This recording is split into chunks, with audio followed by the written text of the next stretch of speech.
Hello po. Kamusta po kayo mga kasandata? Pasensya po kung matagal ang upload natin dahil medyo busy po sa trabaho. Meron po tayong bagong kwento na ang pamagat ay food delivery na ipinadala ni Sir Jonel. Sana po ay magustuhan ninyo. Start na po tayo mga kasandata. Good day Sir Mark at sa inyo mga kasandata. Tawagin nyo na lamang ako sa pangalang Jonel. 35 anyos at nakatira dito sa lugar ng Bulacan. Nais ko lang ibahagi sa inyo ang kwentong kakilakilabot na hango sa tunay kong karanasan. 4 na taon na ang nakalipas. Nang magkaroon ng pandemya at nauso ang mga food delivery rider, gaya na lamang noong kulay berde at kulay rosas, na hindi ko na lang sasabihin pa ang eksaktong pangalan nila. Siguro naman ay alam na ng nakararami kung ano ang tinutukoy ko. Dahil ang dalawang ito ang pinakasikat sa lahat hanggang ngayong kasalukuyan.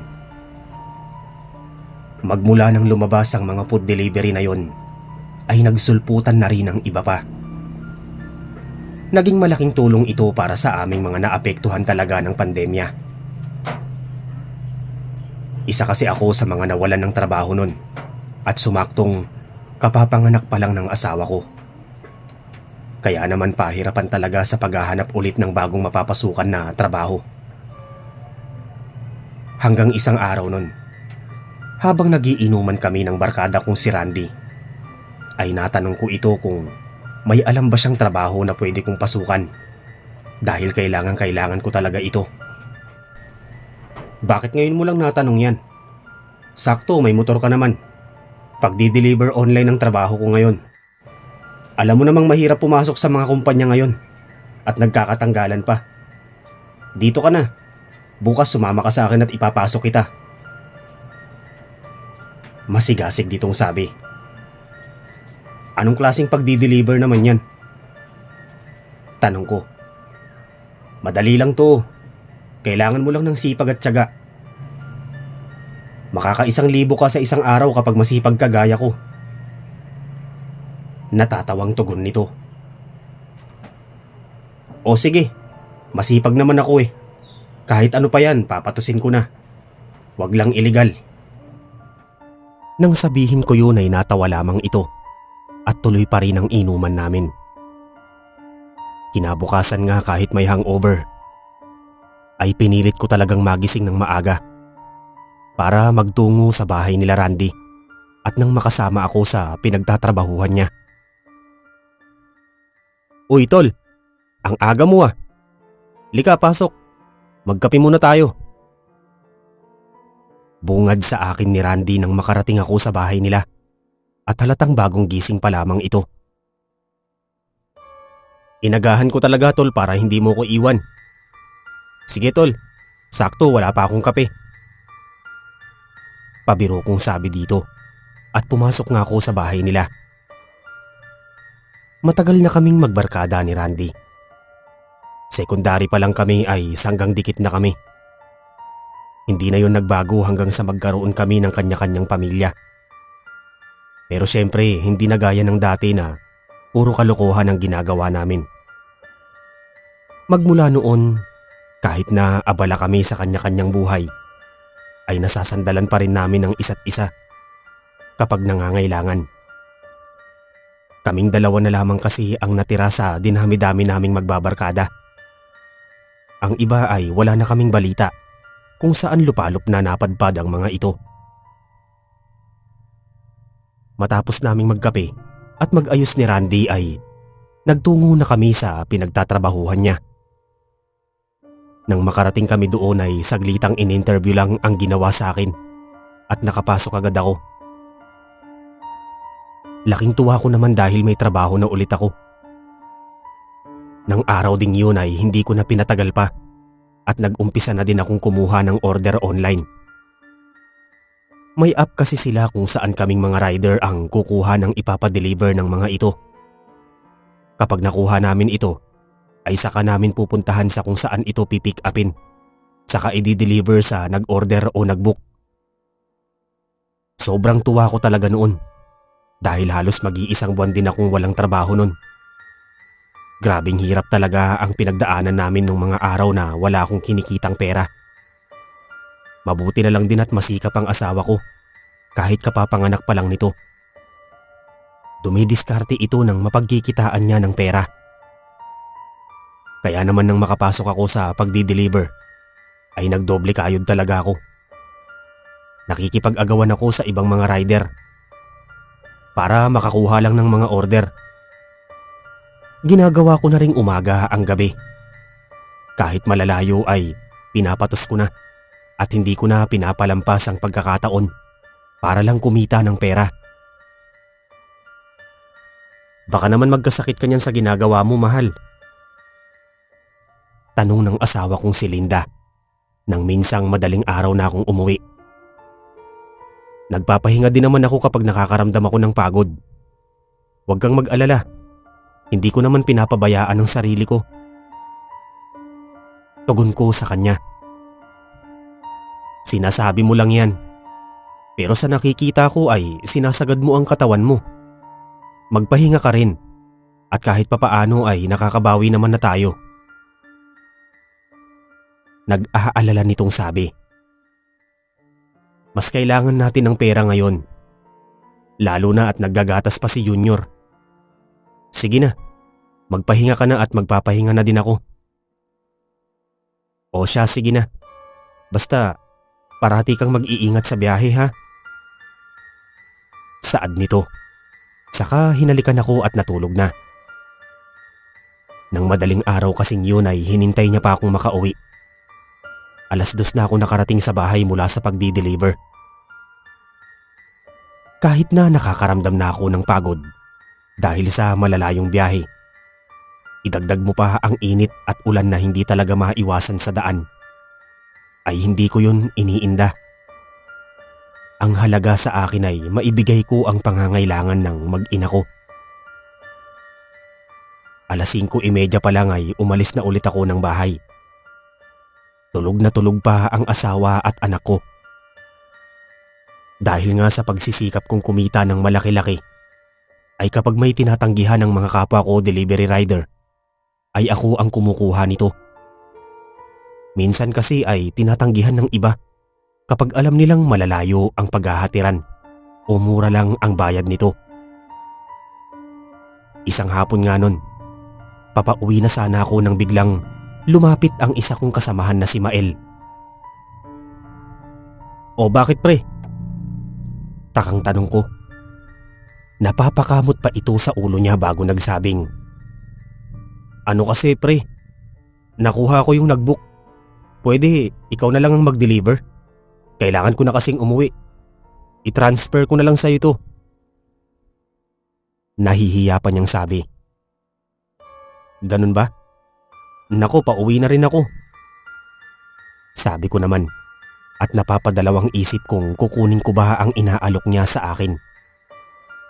Magkano ba yan? Tanong ko sa kanya. 500 din to pre. Sige na pre. Kaarawan kasi ng anak ko kaya kailangan ko umuwi ng maaga. O sige. I-transfer mo na sa akin at ako na ang magdi-deliver. Wika ko na ikinatuwa naman ng kasamahan ko. Dali-dali niya nga itong transfer sa akin. Nang maipasa niya ito at nakita ko ay napakunot ang noo ko nang makitang 1 oras at kalahati ang layo nito. Idagdag pang sa palagay ko ay nasa bandang liblib na ito ng Bulacan. Kaya mo na yan pre. Salamat pre. Masayang sabi nito saka tinapik-tapik ako sa balikat at nagmadali ng mag-ayos ng gamit niya pa uwi. Napapailing na lamang ako at parang naisahan ata ako ng mokong na yun. Pero ayos na rin at malaki na ang 500 para sa maliit na gamit na ipapadeliver nung nagbook. Nang makuha ko na ang binok nitong gamit, ay bumiyahe na ako patungo sa lugar nung pagdideliveran ko. Magtatakip silim pa lang ng mga sandaling yun, kaya may mangilan-ngilang mga tao pa akong nadadaanan sa kalsada. Hanggang sa sakupin na ng dilim ang buong paligid. Wala nang katao-tao sa kalsadang binabaybay ko. Napakatahimik na ng paligid, lalo na nang nasa daan na ako ng walang kabahayan. Minadali ko na rin ang pagmamaneho ko para marating ko na agad ang destinasyon ko. Makalipas ang mahigit 15 minutos, sa wakas narating ko na ang bahay ng nag-order. Napansin kong wala itong kapitbahay o malayo sa ibang kabahayang naroroon sa lugar na yon. Malaki ang bahay na yon at nakailang pindot pa nga ako sa doorbell bago ako nakarinig ng pagbukas ng pinto. Sa laki nga ng bahay na yun ay katakatakang wala itong kailaw-ilaw. Kaya naman kahit nakakaramdam ako ng kilabot ay nilakasan ko na lang ang loob ko na ma-deliver lang ang dala ko. Lumipas pa ang ilang sandali ay wala pa ring lumalabas na tao. Kaya naman naisip ko kung tama ba ang bahay na napuntahan ko. Tinignan ko ulit ang address at tama naman ang nakalagay doon. At sa address ng bahay na nasa tapat ko, siguradong hindi ako nagkamali. Muli ay pinindot ko ang doorbell. Narinig kong tumunog yun mula sa loob ng bahay. Nilulukuban na ako ng takot ng mga sandaling yon dahil tanging ilawan lang ng motor ko ang nagsisilbing liwanag sa paligid ko. Hindi ko alam kung bakit maging poste sa bandang yun ay walang ilaw. Ang isang nasa may kalayuan pa ang umaandap-andap pa ito na parang mapupundi na. Nang tignan ko ang oras sa cellphone ko ay mag-aalas 9 na ng gabi. Magdo-doorbell na ulit sana ako dahil wala talaga akong naririnig na tao sa paligid na sumagot sa tawag ko. Kapag tinatawagan ko naman ang number nung nag-order ay nagre-ring lang ito at hindi sumasagot. Nang malapit ko nang mapindot ang doorbell ay laking gulat ko talaga at kamuntikan pa akong mapatalon nang biglang may nagsalita sa tabi ko. Hagaw-haw lang yun na nagpatayo talaga ng lahat ng buhok ko sa katawan. Ako na po ang magre-receive niyan, kuya. Wika ng isang babaeng nakaputi na bestida. Napahawak pa ako sa dibdib ko dahil sa takot at pagkagulat. Ginulat niyo naman ako, ma'am. Natatawang sambit ko at hinimas pa ang dibdib ko para matanggal ang kabang nararamdaman ko. Ito po, ma'am. Bayad na po ito. Wika ko at iniabot na sa babae ang order na nakasupot pa. Diretso lang itong nakatingin sa akin na walang ka-emosyon-emosyon sa mukha niya. Pero kahit ganoon ay napakaganda nito. Subalit napansin ko na namumutla ang labi nito.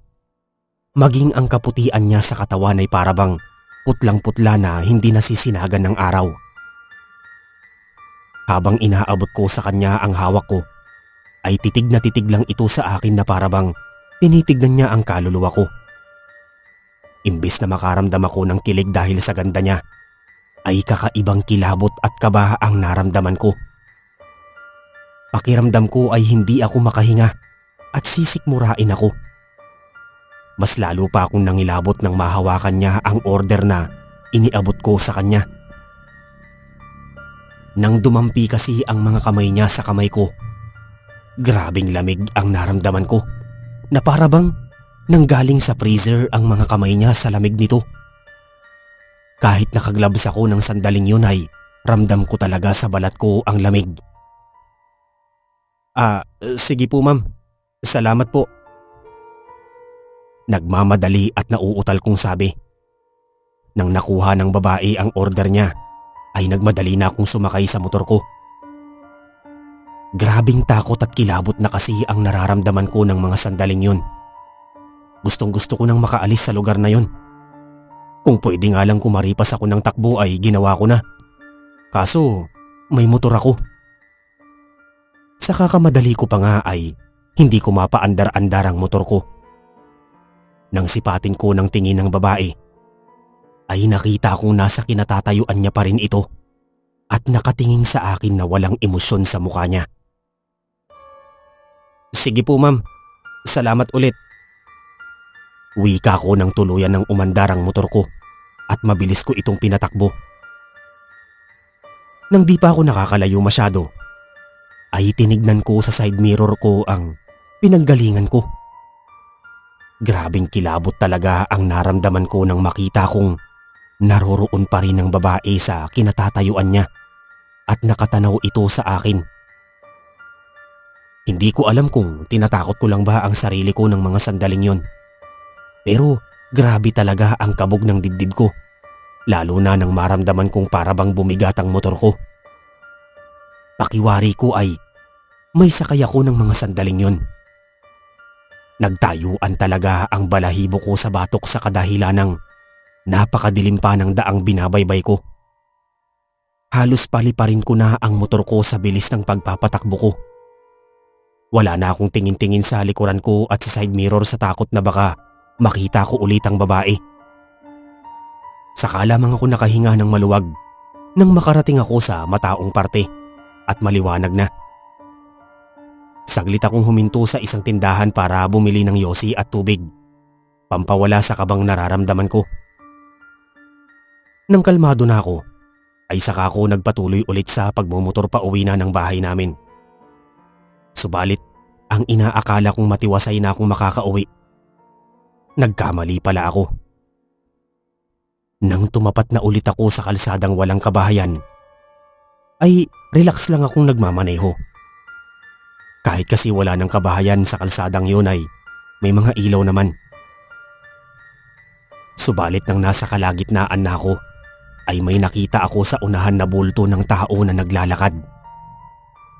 Nagtataka pa ako kung bakit may naglalakad sa ganong klaseng kalsada na walang kabahayan. Nang malapit-lapit na ako ay napagtanto kong babae yun dahil sa mahaba ang buhok nito at nakabistida ng puti. Sa isip-isip ko nun ay hindi ba natatakot ang babaeng yun? Bubusinahan ko na sana ito para malaman niyang dadaan ako. Isang pindot ko pa lamang ng busina ko ay halos lumabas na ang kaluluwa ko sa katawan ko nang biglang lumingon ang babae sa akin at kitang-kita ko na ito ang babaeng pinagdeliveran ko kanina. Agad akong nilukuban ng takot nang makita kong gumuhit ang nakakatakot na mga ngiti sa labi nito. Kasunod nun ay ang pagtulo ng malapot na dugo sa bibig nito. Halos matawag ko na ang lahat ng kilala kong santo ng mga oras na yun.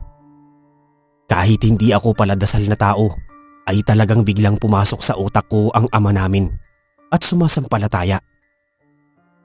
Tinodo ko na din ang pagpapatakbo sa motor ko at walang lingon-lingon na nilagpasan ko ang babae. Hindi ko alam kung multo ito o isang aswang. Basta ang alam ko lang ay kailangan kong makauwi ng bahay. Mabuti na lang din at wala akong makasalubong na sasakyan ng mga sandaling yun at mabilis akong nakalagpas sa daang walang kabahayan. Doon ko lang din napagtantong ang daang yun ay prone sa aksidente dahil sa mga nilalang o kaluluwang nanggagambala at nanghaharang sa tuwing sasapit na ang 10 oras ng gabi. Hindi na ako huminto pa at dire-diretso na ang patakbo ko hanggang sa makauwi ako sa bahay namin ng asawa ko. Takot na takot akong nagsusumiksik sa asawa kong tulog na ng madatnan ko. Nang mga sumunod na araw ay hindi muna ako kumuha ng malalayong order. Nag-iwan kasi talaga ng grabing takot sa akin ang karanasan kong yun. Nang maikwento ko ito sa mga kapwa ko rider, ay pinagtawanan lang nila ako at sinabing hindi lang ako ang nakakaranas ng mga ganun sa pagdi-deliver.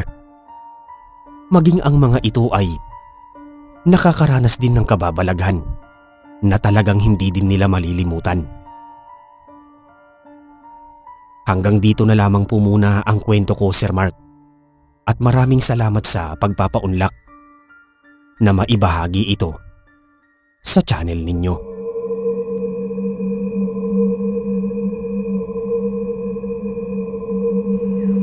Mga kasandata, mabilis ang shoutout po. Shoutout po kay Ma'am Angeline Atienza, kay Ma'am Gina Bel Bogador, kay Dean Saurin, shoutout po ma'am. Shoutout kay Ma'am Teresa Galima Mayo, kay Ma'am Jasmine, shoutout din kay Beautiful Sunshine Bell, kay Nestle Ann Javier, shoutout kay Ana Marie Pabinal. At last kay Ma'am Marilu TV. Hanggang dun lang po ang shoutout natin mga kasandata. Maraming salamat po sa pakikinig ng kwento natin para sa araw na ito. Sana po ay nagustuhan po ninyo. Muli po, ako po si Mark, ang inyong lingkod, ang narrator ng mga kwento sa Sandatang Pinoy Horror Stories. Kita-kits po sa mga susunod na kwento. Maraming salamat po sa inyong lahat.